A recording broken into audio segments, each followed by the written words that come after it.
Bonjour les amis et bienvenue à l'heure du conte, la dernière heure du conte de l'an 2020. Moi, c'est Madame Megan et puis moi, je travaille pour l'Association canadienne pour la santé mentale du Nouveau-Brunswick dans la région de Moncton.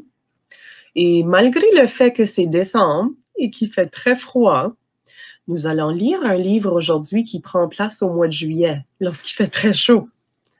Le livre s'intitule Les deux petits écureuils. C'est écrit par Anaïs Pierre-Jean et illustré par Souraj Pradhan. Et vous allez voir que les deux écureuils, là, ils ont deux personnalités très, très différentes. Okay? Deux points de vue très, très différentes. Fait que prête attention pour voir les différences entre les écureuils Julien et Martin. On y va. Les premières lueurs du soleil perçaient, réveillant la nature lasse qui sommeillait.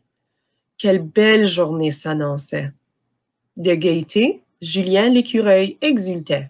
Le bonheur sur son visage se lisait. Ses yeux intenses de joie pétillaient et son sourire radieux resplendissait, car un jour merveilleux, il anticipait. Mais voilà que déjà Martin s'inquiétait de ce qu'aujourd'hui amènerait. Avec chaque jour, un nouveau trajet, plein d'embûches et de crochets qui continuellement apparaissaient, mais qui jamais ne terminaient. Quel nouveau tracas se présenterait? Quelle nouvelle épreuve s'annoncerait? Il fait déjà si chaud! Martin se plaignait avec un dégoût qu'il affichait en regardant le soleil qui, à l'horizon, s'élevait. Julien, pour sa part, s'exastiait de cette journée de chaleur qui l'attendait, prometteuse de bonnes provisions qu'il accumulerait afin de survivre l'hiver et d'être prêt à surmonter les mois de froid qui suivraient, comme le mois de décembre. La chaleur est une bénédiction, c'est vrai. Nous pourrons ainsi entasser nos effets tout en ayant du plaisir à l'excès, en rassemblant noisettes et bleuets. Martin, avec dépit, le regardait, ne comprenant pas ce qu'il y avait de si marrant, cette fin de mois de juillet qui ne signifiait que travail sans arrêt. Julien d'allégresse sautillait, car une pomme de pin il apercevait, tout en haut d'un arbre qui pointait. Avec entrain, il s'enthousiasmait du bon repas qu'ils auraient. Prenant les devants, il le dirigeait vers la trouvaille qui le motivait. Son compagnon derrière lui suivait. Mais bien vite, ce dernier ralentissait, car la destination il apercevait. Comment est-ce qu'il arriverait tout en haut de l'arbre qu'il grimpait? Car à coup sûr, il défaillirait, n'ayant pas déjeuné, il s'affaiblirait avant d'atteindre le but qu'il désirait, ne récoltant rien de ce qu'il enviait.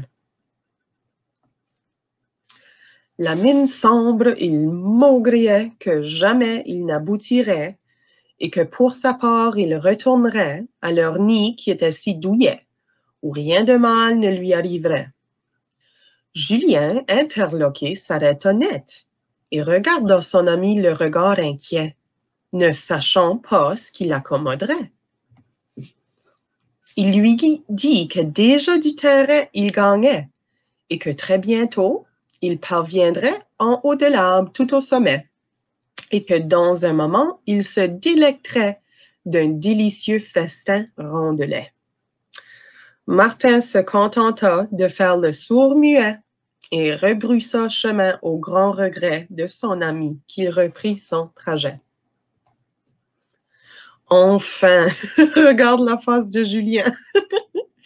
Enfin, Julien arriva à l'endroit secret avec un empressement indiscret pour ce lieu qui le fascinait et où le gain était bien concret. Au-delà de tout qu'il prévoyait, car son compte avait été incomplet. Il y avait des pommes de pin par paquet, bien plus de fruits qu'il l'espérait. Il est bien content avec les gros yeux. Martin, au même instant, rejoignait son nid qui tant lui manquait et qui également le protégeait de ce soleil qui l'affligeait. Sitôt à l'intérieur, qu'il entamait de manger les provisions du chalet, un repas qu'il ne trouva pas si frais et qui qualifia même de mauvais. Il décida alors qu'il s'ennuyait. Il n'y avait rien pour captiver son intérêt dans cet endroit qui le restreignait. S'il était un oiseau, il volerait. Il pourrait bien faire le coquet dans les airs. Il virevolterait et ne serait pas si niais, si bénet, un pauvre rat sans attrait. Et fait qu'on voit que Martin, là, il aime moins ça dans l'arbre, dans le petit nid. Julien, regarde Julien, du haut de la branche s'activait à rassembler tout ce qu'il pouvait de ses réserves qui affluaient.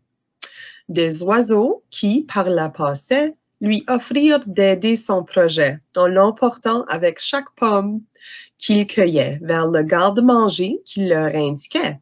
Dans le ciel, ils virevoltaient et s'exastiaient.